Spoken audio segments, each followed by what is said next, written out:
Bwana Yesu asifiwe. Karibuni sana katika channel hii ya Binti Sayuni 50 ambapo huwa anashare neno la Mungu pamoja na shuhuda mbalimbali. Sasa na jinsi Bwana anavyonijalia. Leo ni siku njema ambayo Bwana ameifanya. Ninamshangilia na kumsifu. Namshukuru Mungu sana kwa ajili ya maisha yako, kwa ajili ya maisha yangu. Ni kwa huruma za Mungu hatujaangamia. Kwa neema ya Mungu leo tunaenda kuendelea na sehemu ya pili ya series ya kumsikia Mungu, na leo tunaenda kuangalia jambo lingine jipya tu, ni jambo ambalo wote tunalifanya katika maisha yetu, lakini ni kama nilivyosema, ni tunakumbushana tu. Kama tukichukua hayo mambo yetu ambayo tunayafanya katika maisha yetu ya kimwili, tukayafanya katika maisha yetu ya kiroho, tutamsikia Mungu. Naomba kama bado hujasubscribe katika channel hii, subscribe, share ukimaliza kuangalia, like and comment. Mungu akubariki. Kama kawaida naomba uangalie video fupi tu niliyoitayarisha kwa utangulizi wa somo letu la leo. Naomba usiache kukaa mpaka mwisho. Mungu akubariki sana. Utulivu unahitajiwa sana ili tuweze kumsikia Mungu. Na hii tunaweza kuionyesha kwa jinsi ambavyo tuna deal na mambo mbalimbali katika maisha yetu. Mawazo, wasiwasi unaweza ukatufanya tusimsikie Mungu, kwa sababu hiyo inakuwa kama kelele. Lakini tunapokuwa na utulivu wa moyo, utaonekana hata katika miili yetu na posture yetu tunapoenda mbele za Mungu. Anxiety inaweza ikasababisha tusiweze kabisa kumsikia Mungu. Kama huyo dada hawezi kabisa kumsikia mtu anayemsemesha, hajatulia kabisa, moyoni hajatulia na mwilini inaonekana. Lakini tunapotulia, panakuwa na kitu ambacho tunaweza kukisikia kutoka kwa Mungu. Mara nyingine hata furaha nayo iliyozidi sana inaweza kutufanya tusitulie mioyoni mwetu na wala katika roho, na hivyo tukashindwa kumsikia Mungu. Lakini tunapotulia tukameditate, tunaweza kumsikia Mungu. Naomba uendelee mpaka mwisho kuangalia hili somo la leo. Mungu akubariki sana. Amina, amina. Mungu akubariki sana. Kama nilivyosema hapo mwanzo, naomba ukae mpaka mwisho kulisikia somo zima. Kwa kawaida mimi wanapenda sana watu ambao wana interact na mimi.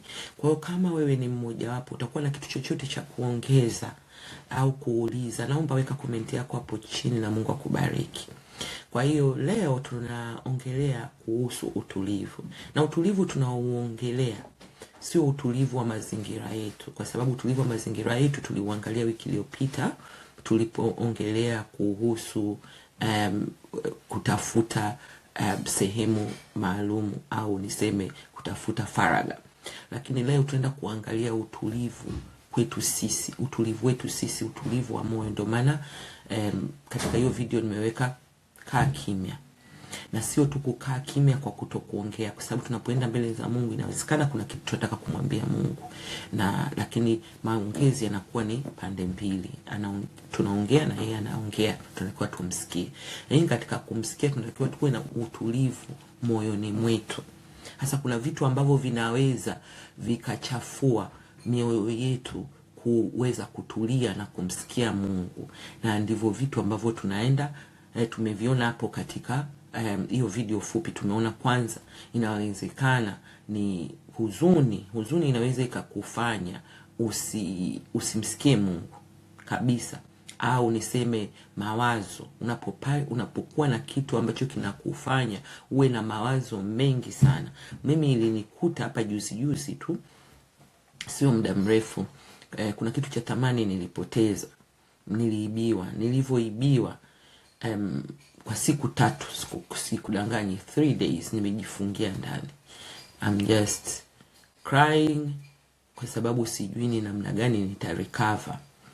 Mpaka nilipoamua kusema, unajua nini? Yaani hapa simsikii Mungu, hapa ni mimi tu najinani. Nikaomba my friends to pray for me. The day they prayed for me, wakanipa na mistari ya kwenda kuisoma na kumeditate na kumuomba Mungu rehema. Nilipofanya hivyo, uwezi ukaamini, nilisikia mzigo wote umetoka. Nikaweza kurudi katika hali yangu ya maisha yangu ya kawaida, ingawaje nilikuwa bado katika posture ya kuendelea kuomba, lakini nikaanza sasa kumsikia Mungu, kwa sababu kitu kikubwa ambacho nilikiomba, nilimwambia Mungu, naomba unipe amani moyoni. Kwa Mungu akaondoa ule mzigo uliokuwa unanisumbua, nikaanza sasa kusikia, nikawa sasa naweza kufuata maelekezo ambayo napewa.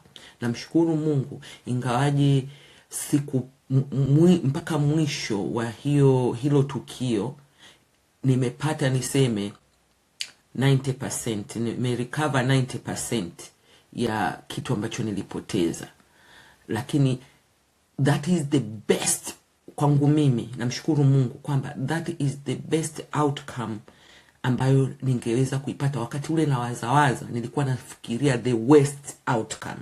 Kwa God has done the best outcome for me, na imenifanya vile vile, sio tu mara nyingine tunaangalia vitu, tuangalie ule mtihani ulivyopita, ulipita kwa ajili ya nini? Ulipita ili nimkaribie Mungu, nijifunze kumsikia Mungu, nijifunze kutuliza moyo.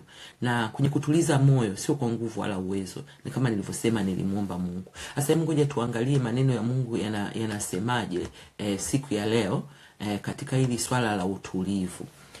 Utulivu ni muhimu sana. Zaburi 46 mstari wa 10 nasema, acheni mjue kuwa mimi ni Mungu, nitatukuzwa katika mataifa, nitatukuzwa katika nchi. In English inasema hivi, be still, ina maana ndio utulivu. Be still and know that I'm God, I'll be exalted among the nations. Ni mstari ambao nimekuwa nikiutumia sana. Na kwa wale wanaonijua, huwa kuna ule wimbo unasema still. Huo wimbo ukiimbwa still umeimbwa na nani hawa wanaitwa? Wewe kama hujui, utafute huo wimbo still. Zamani ulikuwa ukiimbwa na Alia. Yaani kanisani watu wote walikuwa wanajua wimbo huo, kwaya ikiimba tu kila mtu anakuangalia, anajua wimbo wa Sister Rebecca. Kwa hiyo Mungu anataka tuwe still, kwa sababu tutakapokuwa still ndio tutajua yeye ni nani. Zaburi 62 mstari wa 5 unasema, nafsi yangu mngoje Mungu peke yake, kwa kimya tumaini langu hutoka kwake. Katika kuwa na utulivu. Kwa nini tunahitaji utulivu? Kwa sababu Mungu mara nyingi hatujibu kwa wakati tunaotaka sisi, anajibu kwa wakati wake. Kwa hiyo kuna kusubiri, na katika kusubiri ndio maana tunaweza tukawa na anxiety, tukawa na mawazo, tukawa na huzuni, tukawa na mahangaiko, kwa sababu tunatakiwa kumsubiri Bwana. Sasa neno la Mungu linatuambia katika Zaburi 62 mstari wa 5 kwamba tumsubiri Bwana na tukae kimya. Kwa hiyo sio tu umsubiri, yani sasa ndio maana nimesema ni utulivu wa moyo. Kama moyoni hamna utulivu, patakuwa na kelele. Na kelele mara nyingi tunapenda kuzinyamazisha. Tunaweza tukanyamazisha as much as we want kelele za nje. Kama ndani kuna kelele, bado utamsikia Mungu. Kwa sababu hizi kelele za ndani zina kelele kubwa. Yaani kitu kinakuambia sasa itakuwaje? Kama mimi ilikuwa inaniambia sasa itakuwaje? Utafanya nini? Itakuwa hivi, itakuwa hivi. Yaani ni kelele, basi nikizisikia kilio. Unamkumbuka Mariamu Magdalena alivyoenda kaburini mwa Yesu? Asubuhi kaondoka, kaenda pale kaburini na wenzake. Nadhani wenzake wale wanawake wengine wawili walikuwa wameondoka. According to Yohana, ukienda kusoma Yohana sura ya 20 na nadhani 20 na 21. Alikuwa analia. Yesu kasimama pale anamwambia, unalia nini? Namtafuta bwana wangu, wamemuiba. Nani? Yesu. Lakini kwa sababu alikuwa moyoni kuna huzuni, na huzuni zetu za moyoni zinaonekana nje, jinsi your posture is. Ndio maana mimi nakwambia nilikuwa nalia tu, nilikuwa nalia, hata nikiomba nalia, nalalamika. Yaani unajua kuna kulia kwa kuamini na kulia kwa kutokuamini. Usimuone kila mtu ambaye analia anaomba ukasema kuna nani amezama. Kuna wengine wanalia wanajihurumia. Kuna wengine wanalia hawaamini kwamba kile wanachokiomba kwamba Mungu atawafanyia. Sisemi wote, nasema mara nyingine, kwa sababu mimi nimesha experience hizo, kwamba nikikaa nikireflect nasema pale I was crying for myself, I was crying for the situation, I was crying not believing God. Umeona? Lakini Mungu atusaidie Kwa hiyo ile huzuni ilimfanya Mary asiweze kumuona Yesu pale, akafikiria ni gardener akafikiria gardener, lakini Yesu alipomfanya nini, kama kalimfungua macho, ndio anaona. Kwa hiyo tunahitaji rehema za Mungu katika situation kama hizo. Mungu atusaidie sana. Kwa hiyo mara nyingine nimesema tunabidi tuzisemeshe nafsi zetu, kama hapa inasema nafsi yangu mngoje Mungu peke yake, kwa kimya tumaini langu hutoka kwake. Jamani, nafsi inasikia, ina masikio kama haya hapa. Hivyo hivyo liambie nafsi yako, nafsi yangu mngojee Bwana, tena kwa utulivu, tulia na Mungu atasikia. Maombolezo 3:25 mpaka 26 inasema Bwana ni mwema kwa hao wamngojeao, kwa hiyo nafsi imtafutayo.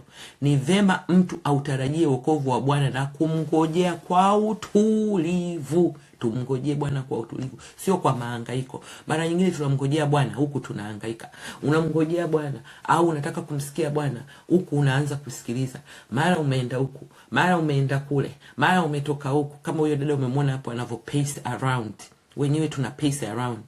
Una pace kwenye moyo, una pace kwenye kwenye nini yako, kwenye hata kwenye mwili unajiona kabisa you are pacing around looking for answers. Neno la Mungu linatuambia tuwe watulivu. Mungu atanena nasi tu, tuwe watulivu. Hapo imani inahitajiwa.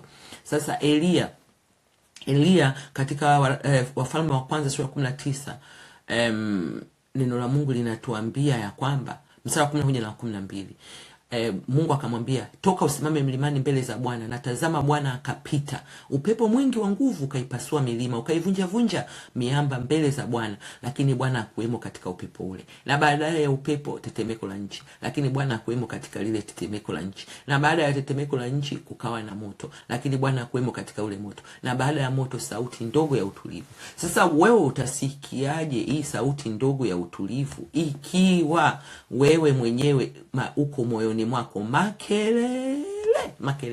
Unajua mara nyingi sana Mungu anatuongelesha mioyoni mwetu. Au atakupitia neno, utalisoma neno au utasikia wimbo, utasikiliza wimbo, lakini kama hujatulia inakuwa ngumu sana kusikia ni kitu gani Mungu anataka kusema na wewe. Umeona? Na kingine ambacho ni muhimu sana, tumemzungumzia Elia ambaye alikuwa anategemea Mungu ataongea katika moto, katika upepo. Musa ambaye tunajua alimsikia Mungu sana. Katika Hesabu 12 mstari wa 3 inasema, basi huyo Musa alikuwa mpole sana zaidi ya wanadamu wote waliokuwa juu ya uso wa nchi.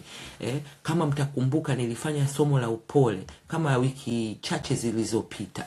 Tukazungumzia kwamba upole sio upole wa kuwa mkimya. Sawa, mtu mpole anaweza kuwa mkimya, lakini ni upole unaanzia moyoni. Moyoni hamna vurugu, hamna malumbano huko moyoni mwako, hamna mambo uliyoyashikilia huko moyoni mwako, kumetulia, hamna mawimbi. Kwa hiyo neno la Mungu linatuambia huyu Musa alikuwa mpole kuliko wanadamu wote. Sasa nilivyosoma mstari nikasema, ina maana alikuwa na utulivu moyoni. Ndio maana Musa alimsikia Mungu. Wewe fikiria, kaandika kitabu cha Mwanzo, Kutoka, Mambo ya Walawi, Kumbukumbu la Torati, kitabu cha Hesabu, vitabu 5 vya Torati kaviandika Musa. Musa hakuwepo wakati mbingu na nchi zilivyoumbwa, lakini ndio yeye ameandika pale. Hapo mwanzo palikuwa na ina maana hayo yote alifunuliwa. Kwa wakati gani? Kwa sababu alikuwa mtulivu, hakuwa na papara. Na hata vile utulivu tunatakiwa tunapoenda mbele za Bwana, tutulie, tusubiri. Mara nyingine binafsi, kwa sababu mimi nadhani watoto wangu wananiambia na ADHD yani nina haraka, nina vitu ambavyo natakaga nifanye haraka. Kwa hiyo kwa sababu hiyo, kukaa mahali hivi nimetulia nahitaji neema. Nahitaji kumwomba Mungu, naomba unipe utulivu, naomba unipe moyo wa utulivu. Nadhani sasa hivi, kusema ukweli, wanaonijua mtasema improve kidogo. Nahitaji neema ya kuimprove zaidi. Kwa hiyo Kwa leo ngoja niishie hapo. Ninamuomba Mungu atusaidie tuwe na utulivu, especially kwenye mawimbi. Kwenye mawimbi sio rahisi. Mkumbuke Petro alivyoona mawimbi, ninazama. Pale ndo tunahitaji utulivu sana. Kwa sababu tusipomsikia Yesu akamwambia hivi, mbona una imani kidogo? Alimsikia, hakupiga sana kelele inawezekana. Akamwambia mbona una imani ndogo? Yesu akaenda akamshika. Umeona, na sisi vile vile tuwe watulivu. Mungu atusaidie. Maombi yangu kwetu sisi sote, neema ya Mungu aachilie neema ya kuwa watulivu tunapokuwa katika majaribu, tunapoenda mbele zake, ili tuweze kusikia maelekezo mbalimbali. Tusiwe na haraka ya kutoka. Tumsubiri Mungu na Mungu atasema nasi, kwa sababu Mungu si mwanadamu ataseme uongo, na wala si mtu atajute. Mungu akubariki. Ninaomba kama kuna chochote kile ambacho unataka kucomment, unataka kuuliza, weka comment yako hapo chini, share na wengine, like, subscribe. Ubarikiwe sana.